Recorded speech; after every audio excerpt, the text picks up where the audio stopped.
नमस्कार। WhatsApp post फकीर का कंबल।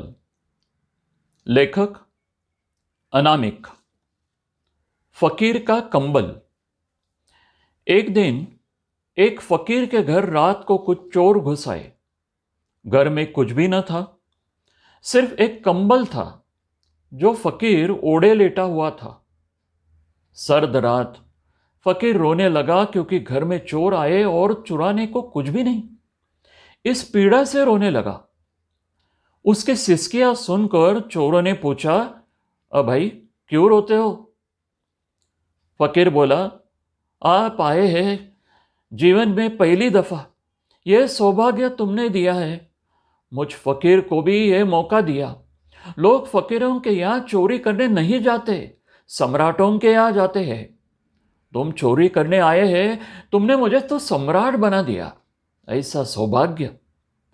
लेकिन फिर मेरी आंखें आंसुओं से भर आई, सिसकियां निकल गई क्योंकि घर में कुछ है ही नहीं। तुम अगर जरा 2 दिन पहले खबर कर देते तो मैं इंतजाम कर रखता।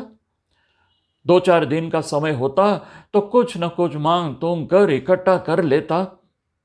अभी तो ये कंबल भर है मेरे पास, ये तुम ले जाओ और देखो, इनकार मत करना। इनकार करोगे तो मेरे हृदय को बड़ी चोट पहुंचेगी। चोर घबरा गए। उनकी तो कुछ समझ में ही नहीं आया। ऐसा आदमी उन्हें कभी मिला ही नहीं था। चोरी तो जिंदगी भर की थी, मगर ऐसे आदमी से पहली बार मिलना हुआ था। पहली बार उनकी आंखों में शर्म आई और पहली बार किसी के सामने नतमस्तक हुए। मना नहीं कर सके। मना करके इन्हें क्या दुख देना। कंबल तो ले लिया, लेना भी मुश्किल, क्योंकि इसके पास कुछ और भी नहीं। कंबल छूटा तो पता चला कि फकीर निर्वस्त्र है। कंबल ही ओढ़े हुए था। वही एकमात्र वस्त्र था, वही ओढ़नी, वही बिछौना। लेकिन फकीर ने कहा, तुम मेरी फिक्र मत करो, मुझे ऐसे रहने की आदत है। फिर तुम आए सर्द रात, कौन घर से निकलता है? कुत्ते भी धूप के पड़े हैं। तुम इसे ले जाओ और दोबारा जब आओ मुझे खबर कर देना। चोरों की हालत तो अजीब सी हो गई और एकदम निकलकर झोपड़ी के बाहर हो गए। जब बाहर हो रहे थे तो फकीर चिल्लाया, सुनो, कम से कम दरवाजा बंद करो और मुझे धन्यवाद दो। आदमी आदमी है, अजीब है, चोरों ने सोचा। कुछ ऐसी कड़कदार उसकी आवाज थी कि उन्होंने उसे धन्यवाद दिया, दरवाजा बंद किया और भाग पड़े। फकीर खिड़की पर खड़े होकर दूर जाते उन चोरों को देखता रहा। थोड़े ही दिन बाद वे चोर पकड़े गए। अदालत में मुकदमा चला। वह कंबल भी पकड़ा गया और वह कंबल तो जाना माना कंबल था। वो उस प्रसिद्ध फकीर का कंबल था। मैजिस्ट्रेट तत्क्षण पहचान गए कि यह उस फकीर का कंबल है। तो तुमने उस फकीर के यहां से भी चोरी की है? मैजिस्ट्रेट ने कहा।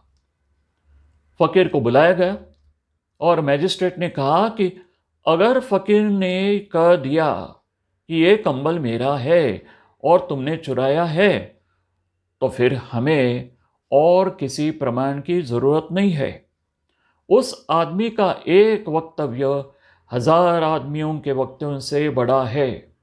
फिर जितनी सख्त सजा मैं तुम्हें दे सकता हूं उतनी दे दूंगा। चोर तो घबरा रहे थे, कांप रहे थे। जब फकीर अदालत में आया और आकर मैजिस्ट्रेट से कहा, ये लोग चोर नहीं है, ये बड़े भले लोग हैं। मैंने कंबल उन्हें भेंट किया था और इन्होंने मुझे धन्यवाद भी दिया, और जब धन्यवाद दे दिया बात खत्म हो गई। मैंने कंबल दे दिया, इन्होंने धन्यवाद दिया। इतना ही नहीं, ये इतने भले लोग हैं कि जब बाहर निकले तो दरवाजा भी बंद करके गए।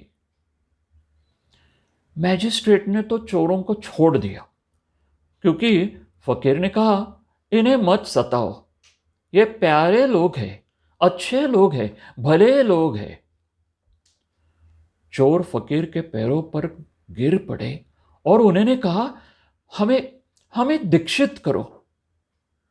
वे संन्यास्त हुए और फकीर बाद में खूब हंसा और उसने कहा कि अरे, तुम सन्यास में प्रवेश कर सको इसलिए तो कंबल भेंट दिया था मैंने, इसे तुम पचा थोड़े ही सकते थे।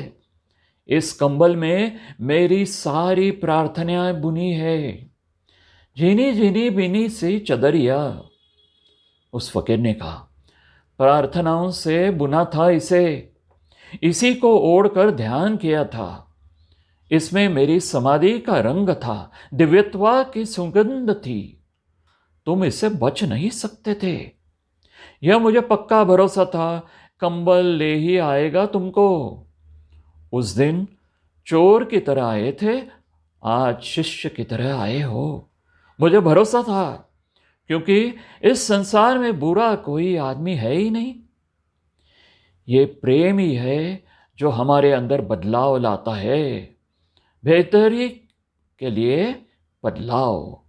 हर समय अपने हृदय में प्रेममय वातावरण बनाए रखना हमें बेहतर इंसान बना देता है।